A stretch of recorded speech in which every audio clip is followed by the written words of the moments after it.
Hello guys and welcome to MotorBeam. We are riding the Tork Kratos. Now this is the motorcycle from Pune, but before we start, I have come to this location which is just 4 kilometers from the start location, and this motorcycle has shut off thrice because of the heating issue from the motor. So it's not up to the mark right now.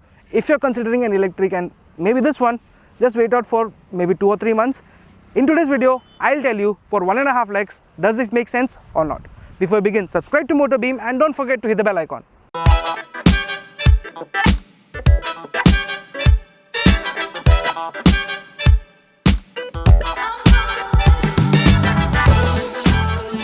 Now look at the size of the headlight. Well, I think it's a transformer because the face is just as big as my face and it's got complete LEDs all around. LED headlight, LED indicators, LED tail light as well. Now this is the Kratos R which gets 4 colors.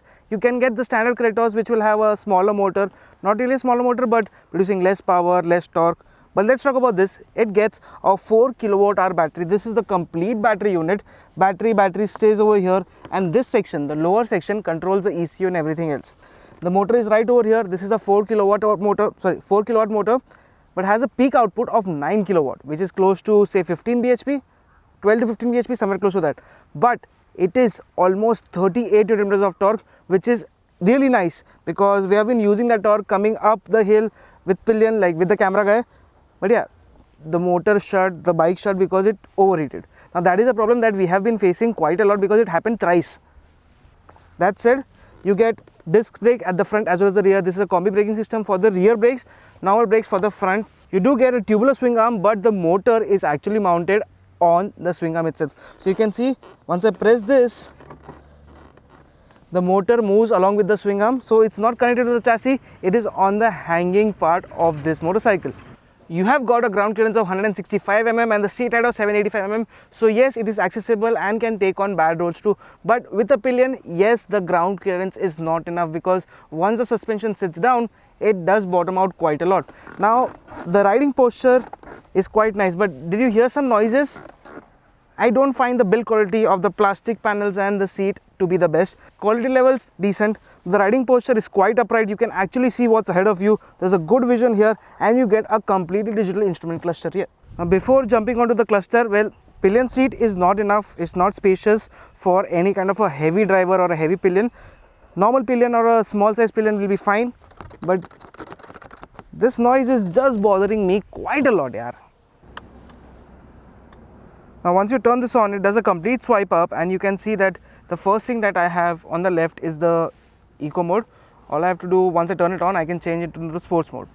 Distance to empty is close to 85 in the eco mode. Here I can press this button. Trip 1 has done 129 kilometers, trip 2 129. The total odo is just 129. Average speed has been 10 kilometers per hour. Max speed has been 96 kilometers per hour. This is the total time the bike has been on, and we'll come back to distance to empty. All I have to do is press the brake and click on the kill switch and now it's on. There are some glitches here and there, but okay. Press the S button and the center button. Now it's in the sport mode. Press the reverse and then the center button. It's in the reverse mode. Go back to sport. Yeah. In sport mode, you get a distance to empty of 62 kilometers. So in real life riding, you will get close to say maximum of 80 to 90 kilometers in the eco mode and somewhere close to 50 to 60 kilometers in the sport mode. Now the company has claimed 120 kilometers in real life riding and somewhere close to 180 kilometers in IDC for the Kratos R. This over here, the number is a little bit disappointing because you won't get close to it. You can go up to 90 kilometers only. Now you can see this port over here. This is where you actually connect the charger, right over here, and there is a panel right over the tank. This thing comes off. A DC fast charger will be going over here. So it's just lying here. Now if we check for the overall build quality, well, there are some cost savings here and there because the mirror quality is decent, not that great. I could show you the noises coming from over here. The switcher quality is also just about right. On the right side you get a kill switch, which is an integrated starter. Right below it is a joystick kind of an area with a hazard light button, eco mode, sport mode and a reverse mode. All you have to do is press that button and then select the center button to activate it. On the left you get a pass light button and indicator switch and a horn too.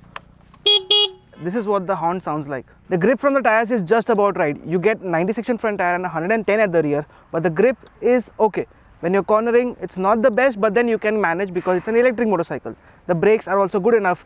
Single brake at the front is not the best, but when you use the combi brakes at the rear as well as the front, from the rear, the braking feedback is just about right. Riding in a straight line, there's no problem at all, but when you try to corner this motorcycle, the feedback that you ask from it is not the best. The CHROMOLY steel chassis, which is a split release frame, well, it gives out good amount of feedback to the rider, but then again, you expect a little more feedback coming from the handlebar, because at the end, you feel that this motorcycle is actually made for city commute rather than sporty riding. The overall suspension and chassis balance gives you a good amount of confidence, but then again, you do have to look out because all the brakes, all the controls are in your hand, and because you're riding a motorcycle, you tend to just flop your legs around. There's nothing really here. Now, if you tell me that you are spending 1.5 lakh for this motorcycle, well, I'll say the competition that comes closest to it is the Ather, and performance wise, dynamic wise and everything, Ather is the #1 competitor for this. Although that is a scooter, but if you're looking for a motorcycle, you might say that Revolt is one such that to look out for. Revolt, however, is not up to the performance that this one has to offer. The battery is good, the range is decent, as well as the overall motor performance is actually very nice. Overall dynamics are more like a motorcycle rather than being a scooter. So if you ride this motorcycle, you will find and have that confidence. You will even connect to this motorcycle. So if you're looking for an electric motorcycle, Tork Kratos R is definitely the one to look out for. Although not immediately, but the next 2 or 3 months, once all the updates come in, like all the features that it has, if that gets it right, you will have a very good motorcycle to ride and commute basically, at the cost of riding or basically just having a soda every day.